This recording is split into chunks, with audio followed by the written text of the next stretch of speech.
Nous prions que par ces temps d'exhortation, que Dieu atteigne ses objectifs dans nos vies. Alléluia. Amen. Oui, avant toute chose, je tenais également à dire merci à l'homme de Dieu, pasteur Albert, pour cette marque de confiance.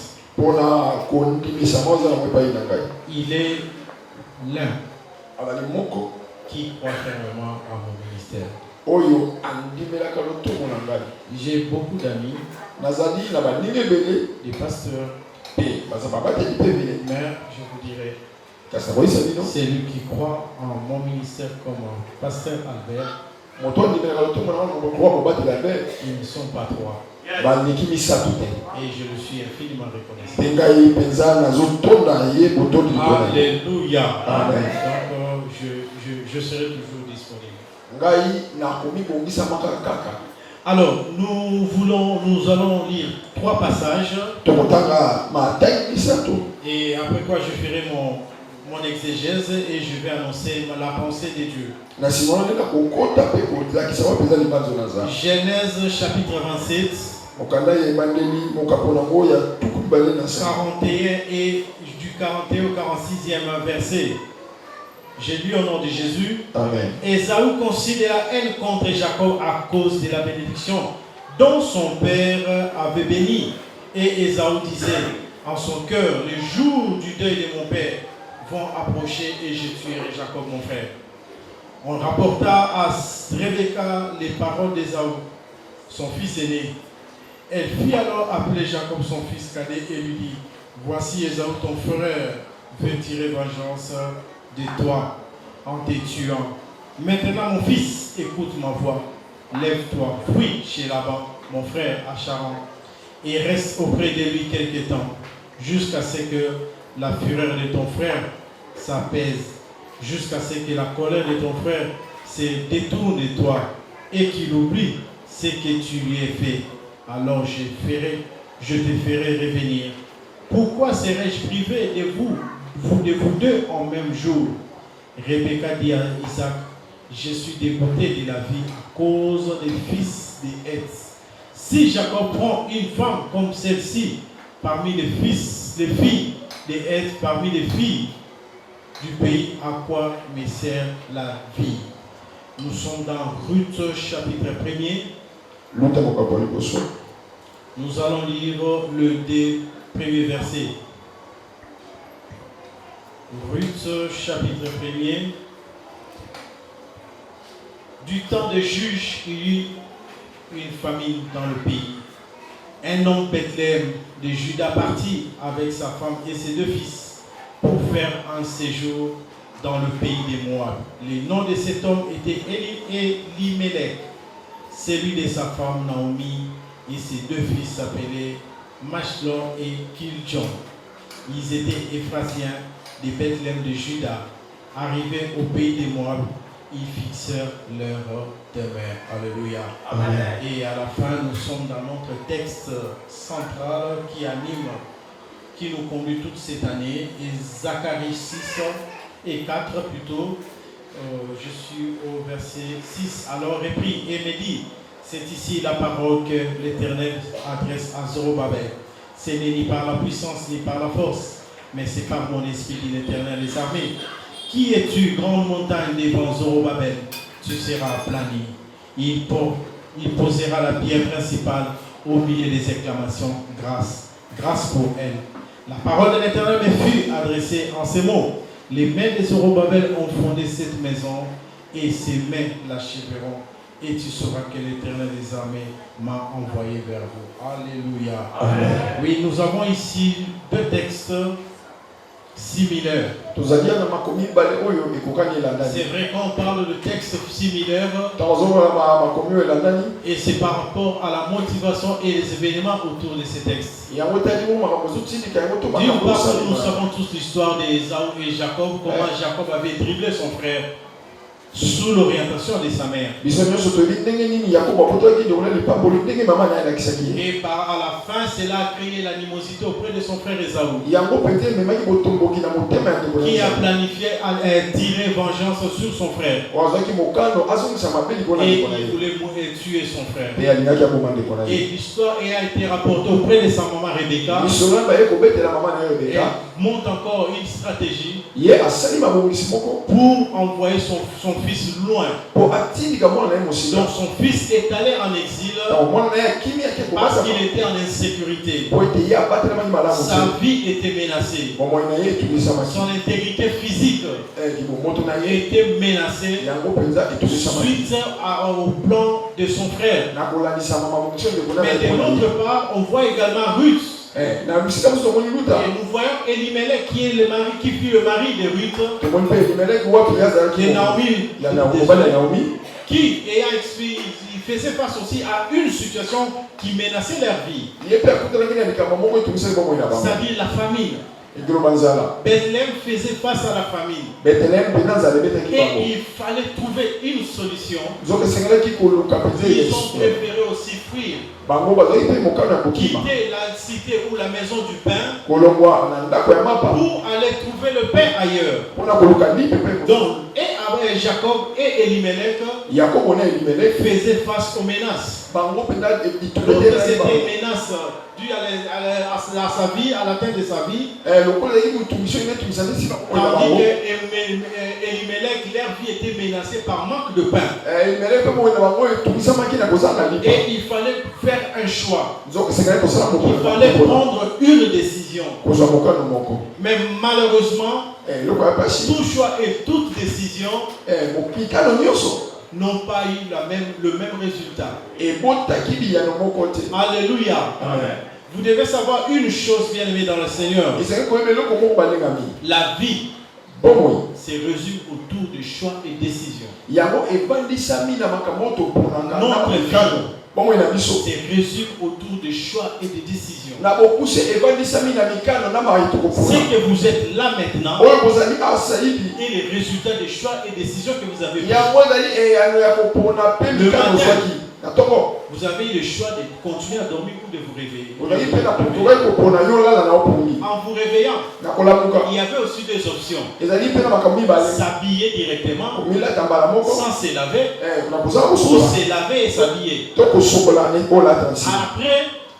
il fallait choisir manger ou ne pas manger, aller directement à l'église.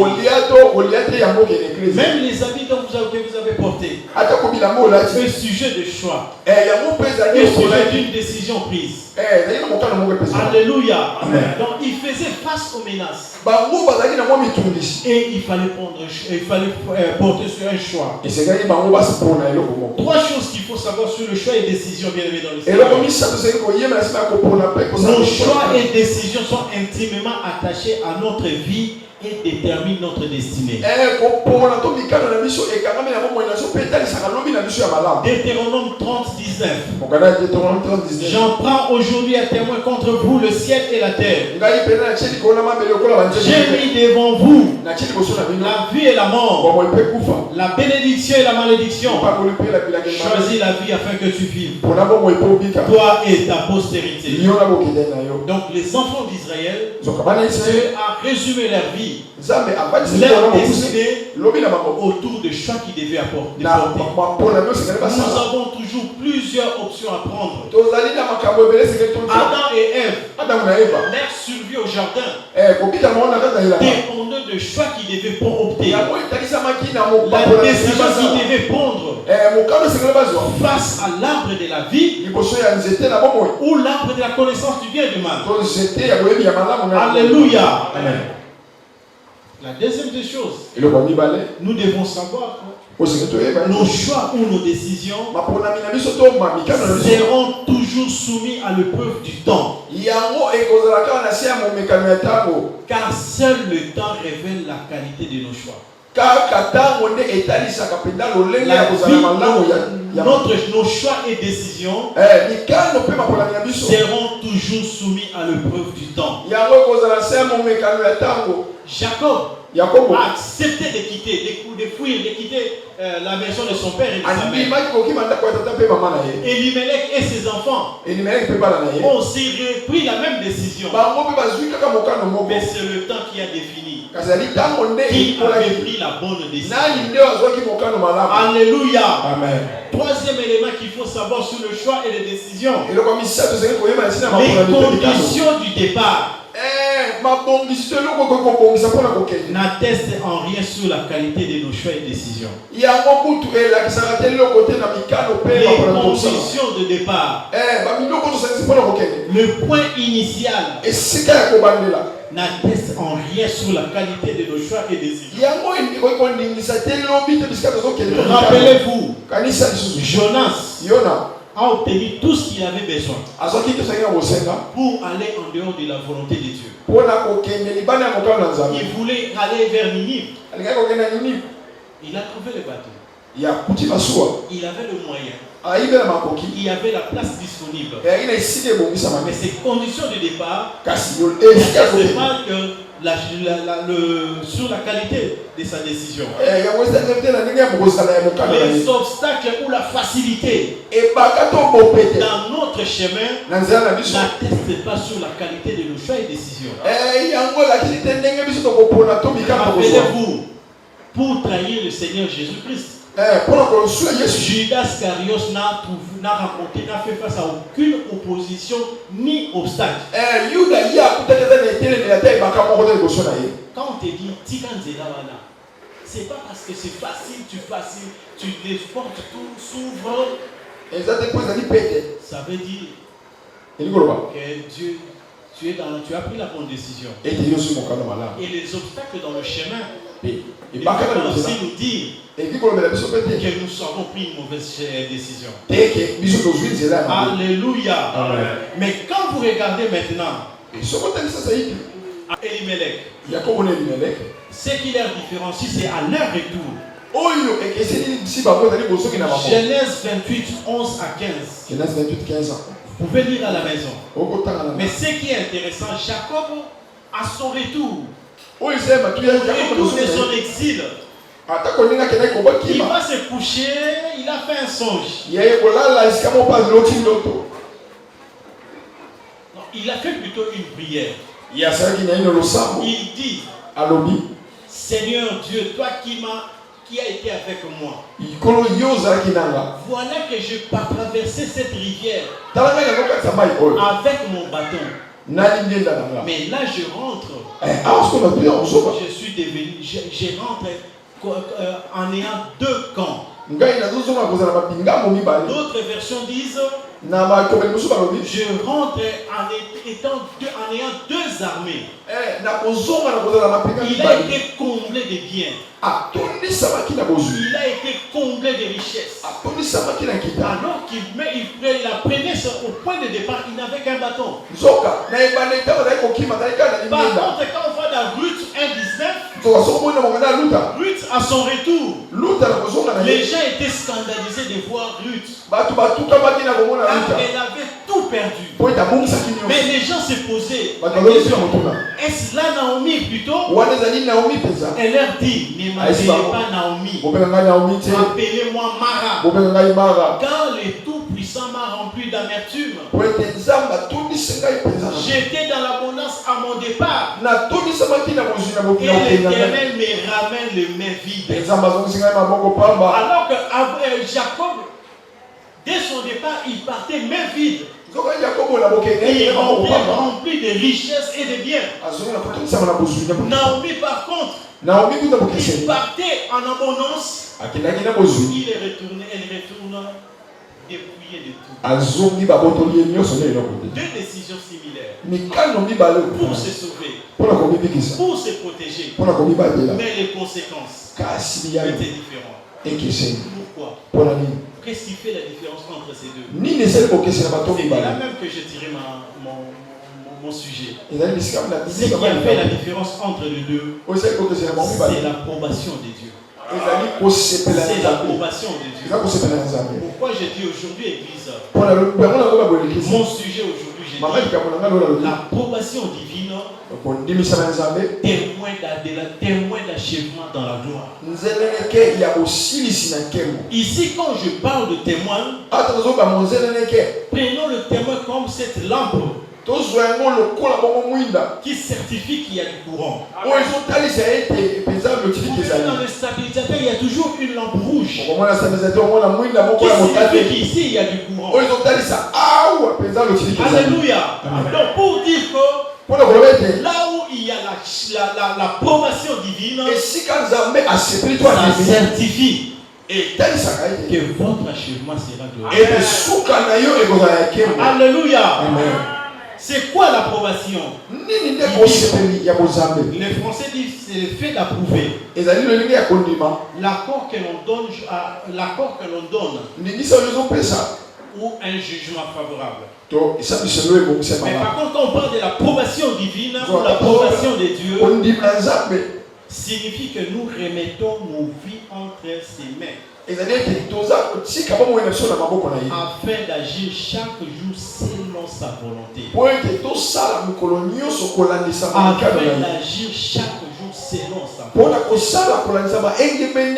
Rappelons-nous, nous avons dit que notre vie se résume autour des choix et décisions que nous avons. Ces choix et ces décisions devraient être approuvés par Dieu. Ces choix et décisions devraient être devaient obtenir un jugement favorable de Dieu. Bien-aimés dans le Seigneur, je vais vous dire une chose. Le succès et la réussite ne sont pas les indices de l'approbation de Dieu. Le succès et la célébrité ne certifient pas, ne sont pas les indices de l'approbation de Dieu.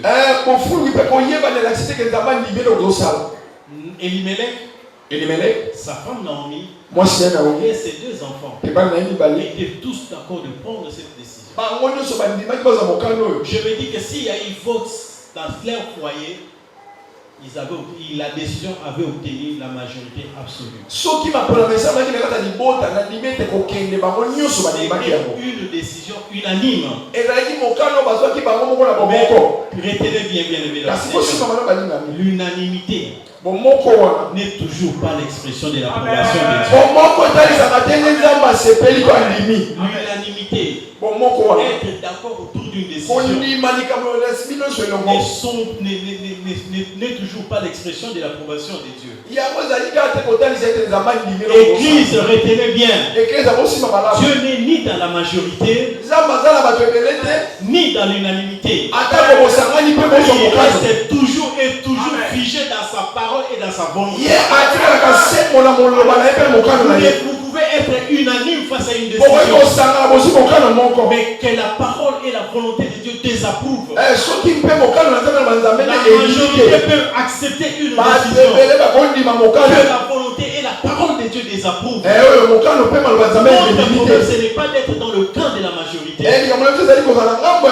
d'être dans la partie unanime, mais notre gloire dépendra de notre implication dans la volonté et la parole de Dieu. Nous devons achever dans la gloire la volonté et la parole de Dieu. Alléluia. Alléluia. Bien-aimés dans le Seigneur, l'un des traits de l'humanité, bien-aimés, en tant qu'être que Dieu a créé à son image, il est libre arbitre, qui implique à la fois la capacité de prendre des décisions et d'assumer les conséquences de nos décisions. Quand on parle de libre arbitre, ça ne veut pas dire seulement je suis libre de décider comme je veux. Mais j'assume également les conséquences. Il n'y a aucun choix et aucune décision neutre. Derrière chaque choix et décision, il y a une conséquence à assumer. Qui peut être bénéfique comme pénible. Alléluia. Et si nous voulons nous échapper de tout cela, bien aimés dans le Seigneur, une chose, c'est l'approbation divine. Cherchez l'approbation de Dieu. Quand nous parlons de l'approbation divine, cela fait appel à deux choses. D'une part, sortir de notre propre dépendance. Car notre propre dépendance, c'est un obstacle à l'expérience, pour expérimenter l'approbation de Dieu. Pour saisir la pensée et la volonté de Dieu. Nous croyons trop en nous. Nous croyons tout à nos capacités. Nous croyons beaucoup à notre expérience du passé. Bien aimé dans le Seigneur, chaque jour, c'est une nouvelle expérience qui nécessite une nouvelle relation avec Dieu afin d'avancer. La deuxième des choses, non seulement sortir de notre propre dépendance, mais également se libérer de l'approbation des autres. Se libérer de l'approbation des autres. Beaucoup se sont mariés parce que les gens avaient obtenu l'approbation de la majorité. Je dis que Dieu n'est ni dans la majorité, ni dans l'unanimité. Il faut ces deux choses. Alléluia. C'est que nous devons comprendre, bien aimé, l'approbation de Dieu assure sa présence dans notre chemin et garantit son orientation. Nous sommes dans Exode à partir de 25 jusqu'à la fin. Plus de 3 fois. Lorsque Dieu voulait construire, Dieu voulait qu'on bâtisse pour lui la tente, le lieu des rencontres avec son peuple. Il disait toujours à Moïse, vois et bâtis selon le modèle que tu as fait. Fais selon ce que je te montre. Moïse a sélectionné des personnes qui étaient capables de faire ce travail. Il a communiqué le modèle de Dieu. Et également, ils ont bâti, ils ont fait le travail. Ils ont travaillé de l'or, de l'argent, ainsi de suite. Et à la fin, ils sont allés faire le compte rendu à Moïse. Ils ont fait la remise des travaux à Moïse. Moïse a inspecté. À la fin, il s'est confirmé que exactement selon ce qu'il avait donné comme à la fin, on a vu la gloire de Dieu. Ce n'est pas l'or qui a attiré la gloire de Dieu. Ce n'est pas l'argent qui a attiré la gloire de Dieu. C'est parce que ce qui a été fait était exactement selon ce que Dieu a attiré la gloire de Dieu dans notre vie. Cherchez à faire exactement ce que Dieu a fait. Cherchez à aligner votre vie, votre style de vie, votre destinée selon la ligne de conduite que Dieu a fait. Nous allons acheminer, nous allons achever dans la vie. Alléluia.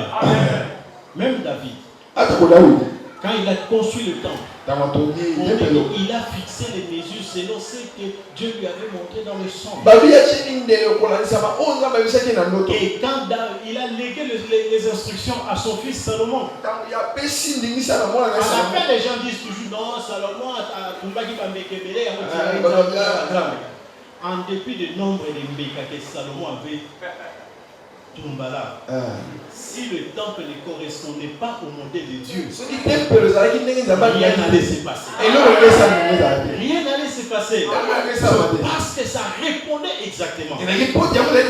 Votre vie, c'était l'approbation de Dieu. Enrage Dieu dans ce que nous faisons. Alléluia. David, armé, ayant des hommes armés, des hommes de guerre. Durant ces expéditions, les ennemis sont venus, ils ont tout pillé. Ils ont pris les femmes, le bien, ils ont pleuré. Si c'était moi, quand j'arrive des fois le camp comme ça,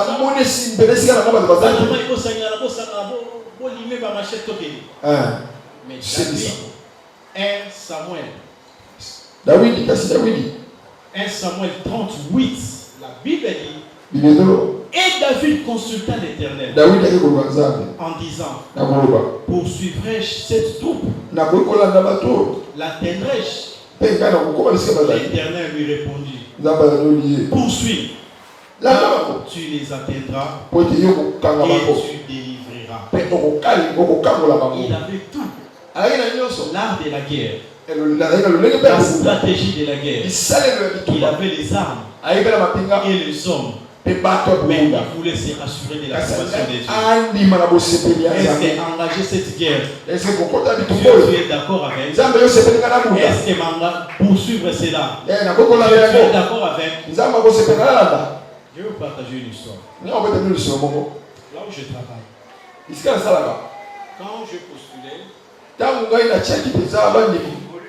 quand j'ai postulé, j'avais dit je ne vais pas prier. Je fais une seule prière. J'ai dit, comme Moïse, Seigneur, si tu sais que tu ne seras pas avec moi, ne me laisse pas partir. Jusqu'à la fin, je n'avais pas prié. Et Dieu a fait ce qu'il a fait. Que je sois là. Ça fait un mois passé. J'ai eu une opportunité. Cette opportunité allait encore propulser ma vie professionnelle. Comprenez? Je fais la même prière. Ça n'a pas marché. Alléluia. Amen. À chaque combat, une stratégie spécifique. Alléluia. Amen. Alléluia. Amen. Et quand on a l'approbation de Dieu, Dieu s'engage. David a poursuivi ces gens. Il les a battus. Il a délivré ses femmes, leurs femmes et les enfants. Il a dépouillé, pillé le camp de l'ennemi. Pourquoi? Il avait l'approbation de Dieu. Ce n'est pas parce que le commerce y a tombé aussi, mais la bâtiment sur le faut ça l'amour. Ce n'est pas parce que le commerce y a mappé aussi, mais pas bâtiment sur qu'il faut ça l'amour. Cherche ce que Dieu veut pour toi. Et en ces jours-là, alléluia. L'appréciation, c'est là, on verra la gloire de Dieu. L'approbation de Dieu soumet l'adversaire à notre service. Proverbe 16:7. Quand l'Éternel approuve le voie d'un homme, il dispose favorablement à son égard même ses ennemis. Cherche l'approbation de Dieu. Ce qui te fait trembler ne pourra rien faire. Ce qui te fait pleurer ne pourra rien faire. L'approbation de Dieu, bien-aimé dans le Seigneur, garantit notre destination en dépit des tempêtes. Christ a dit aux disciples, allons sur l'autre bord. Et puis au milieu, c'était la tempête. Mais comme le passage avait reçu l'approbation de Dieu, rien n'a été fait. Personne n'est mort. Même le voyage de Paul vers Rome, il y a une forte tempête. Paul avec assurance a dit, oui, il y aura des dégâts. Mais personne ne mourra. Parce que son passage, son voyage, il avait l'approbation de Dieu. Avoir l'approbation de Dieu ne vous dédouane pas des tempêtes et des combats. Mais ce qui est vrai, ça nous garantit la victoire. Ça garantit un atterrissage paisible. Et c'est ce que nous devons chercher. Bien-aimés dans le Seigneur, nous devons toujours nous mettre en cause pour chercher à obtenir l'approbation de Dieu. Parce que nos bonnes intentions, nos bonnes motivations, même pour l'œuvre de Dieu, n'attestent pas toujours que Dieu a approuvé ce que nous voulons faire. Lisez Acte 16, 6 à 9. Là, c'est l'apôtre Paul qui disait: ayant été empêché par le Saint-Esprit d'annoncer la parole dans l'Asie. Annoncer la parole, c'est l'œuvre du Seigneur. C'est pour gagner les âmes. C'est pour consolider l'œuvre du Seigneur. Mais il n'avait pas l'approbation pour faire ça. Donc toute la bonne motivation que nous avons pour le Seigneur, malgré cela, cherchons toujours à avoir l'approbation de Dieu. Et il continue, il traversait la Phrygie et le pays de Galatie. Arrivé près de la Mysie, il se disposait à entrer à Bithynie. Mais l'Esprit de Jésus ne leur permit pas. Les bonnes motivations, désir pour l'œuvre de Dieu, ne sont pas des acquis pour toujours agir. Cherchons à obtenir l'approbation de Dieu. Cherchons à obtenir l'approbation de Dieu. Parce que chercher l'approbation de Dieu est l'expression de notre dépendance et obéissance à sa volonté et à son plan. C'est la manifestation de notre confiance et foi en Dieu. Jérémie pouvait dire dans 10:23, je le sais, ô Éternel, la voix de l'homme n'est pas à son pouvoir. Ce n'est pas à l'homme quand il marche à diriger ses pas. Toujours le futur est compliqué. Le futur est flou. Mais faisons toujours les recours à celui qui a bâti notre futur parce qu'il maîtrise sa vie. Et nous devons l'interroger à tout moment. Mais qui a accès à l'approbation de Dieu? Et comment obtenir cette approbation de Dieu? Bienvenue dans le Seigneur. L'approbation divine n'est accessible que lorsqu'on est en Christ. Car c'est une expérience propre à ceux qui appartiennent à Dieu. La première des choses, si vous voulez commencer à trouver, à vivre suivant l'approbation de Dieu, à prendre des décisions, à opter pour le choix approuvé par Dieu, en dehors de Christ, vous êtes disqualifié. En dehors de Christ, vous êtes disqualifié. Il faut être en Christ, c'est-à-dire accepter Jésus comme Seigneur et Sauveur. Obtenir, recevoir ces dons gratuits, ces salut. C'est la décision la plus importante pour commencer à poser des actes. C'est ça, bien-aimé. Mais si nous voulons qu'à chaque jour, nous qui sommes en Christ, si nous voulons avoir accès à l'approbation de Dieu, je vais évoquer 5 choses rapidement. La première des choses, c'est qu'il nous faut, lorsque nous nous engageons, c'est lorsque nous nous engageons à rechercher, à connaître la volonté et le plan de Dieu dans nos vies et s'y soumettre.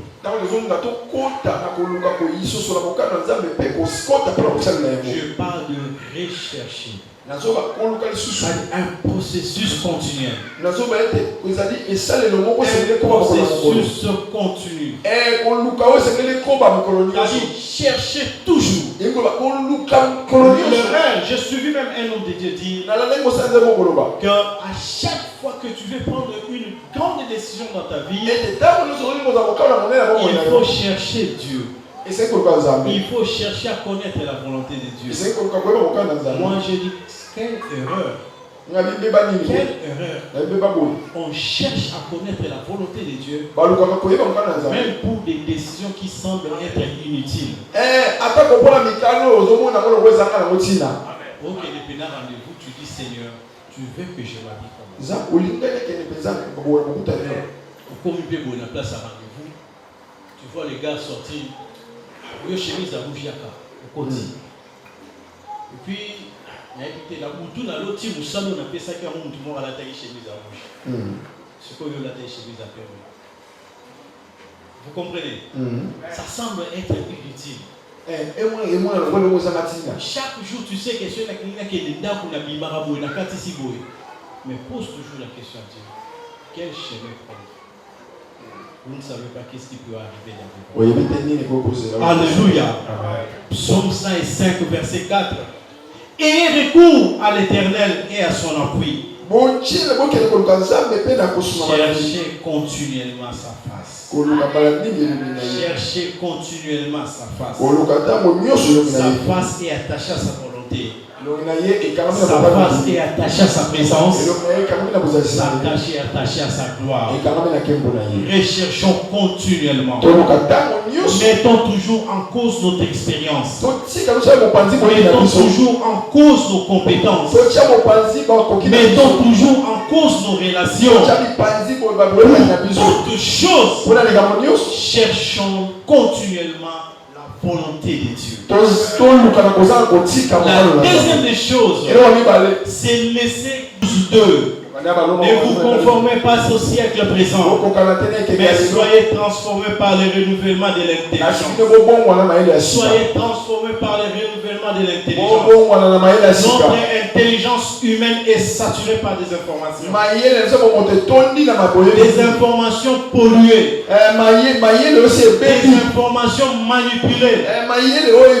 Des informations corrompues. Mais aussi longtemps tu n'as pas une intelligence renouvelée par la parole de Dieu, tu auras du mal à capter la volonté de Dieu. Tu auras du mal à capter la pensée de Dieu. Et ainsi à connaître, à prendre, à porter des choix et à prendre des décisions approuvées par Dieu. Et la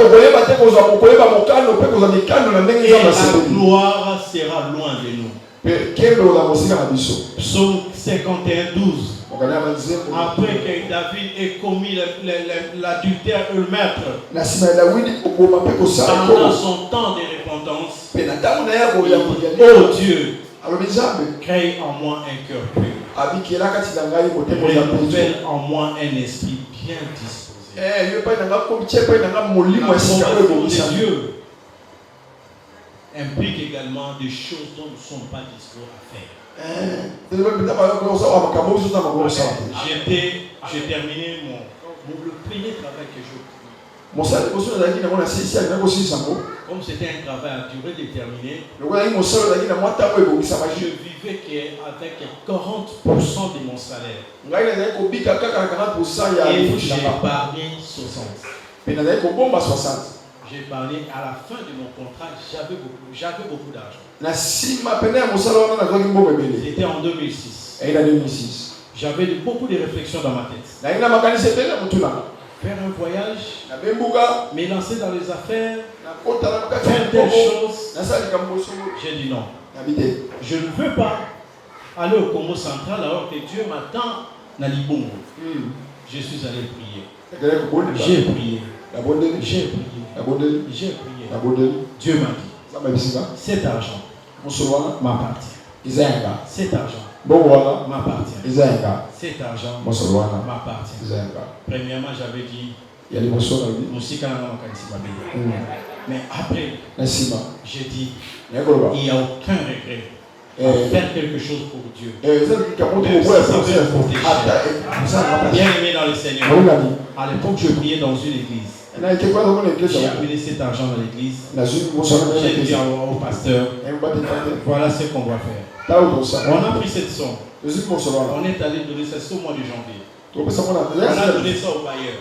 Ça couvrait le loyer d'une année. Yango et futa qui mon soleil l'église n'a pas payé les loyers. Et cette année-là, moi j'étais toujours au chômage. Cette année-là, je passais des moments difficiles. Je me souviens même une dame qui sert Dieu qui m'a dit elle mettait en doute cette décision. Elle mettait en doute cette décision. J'avais cette ferme conviction que quelle que soit la difficulté, ça sera meilleur. Il y a des gens aujourd'hui, lorsqu'ils me voient, ils disent dis-moi, tu es toujours au même endroit.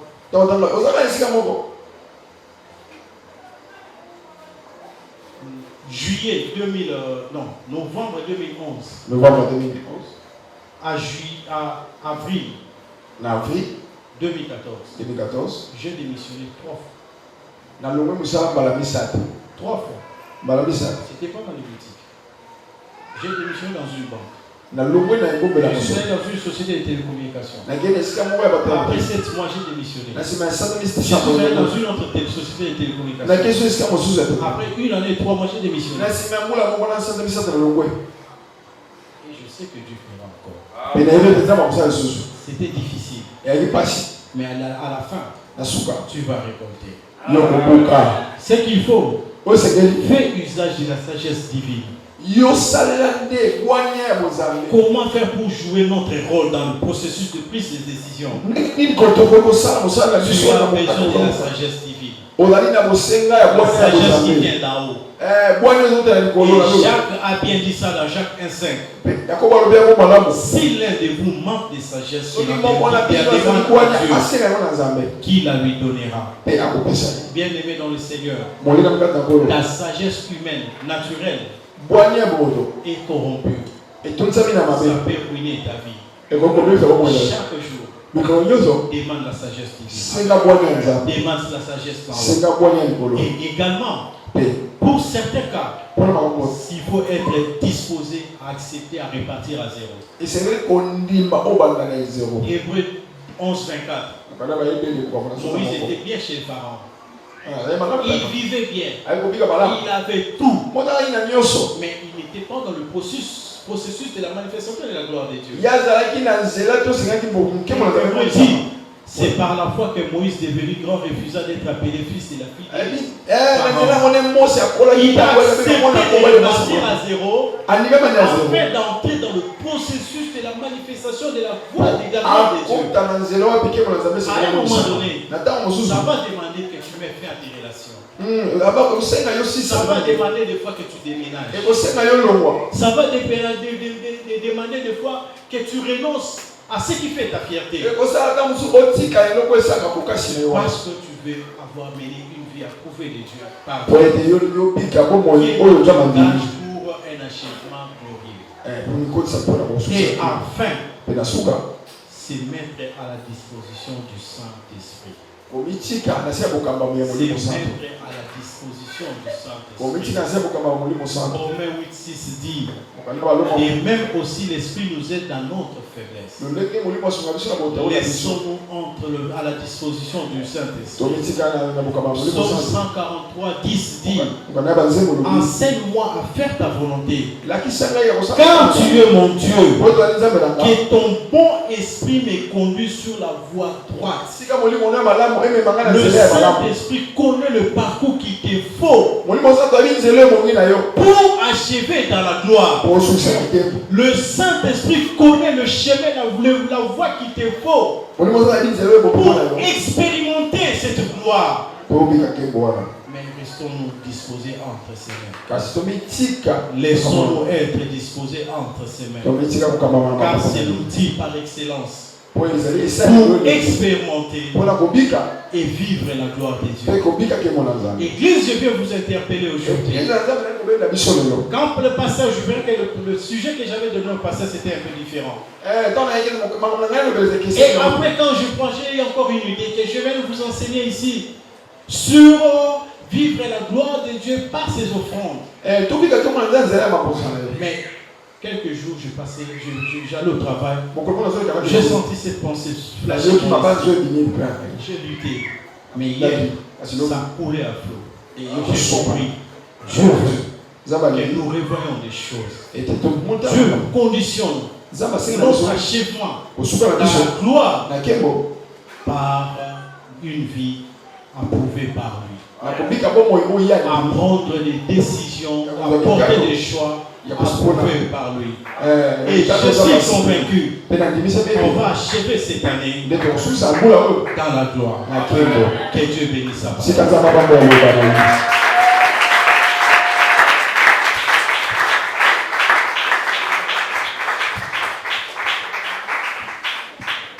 Alléluia.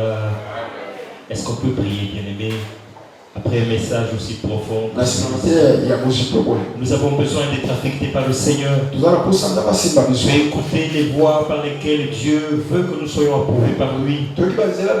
Alors que je suis en train de lire les 5 points essentiels de ce message, rechercher la volonté et le plan de Dieu. As-tu recherché la volonté et le plan de Dieu? Laissez la parole de Dieu transformer notre intelligence. Commence à demander, Seigneur, aide-moi à avoir une intelligence transformée. Demandez la sagesse divine. Être disposé à répartir à zéro. Se mettre à la disposition du Saint-Esprit. Voilà les 5 choses que Dieu attend de nous, ses enfants.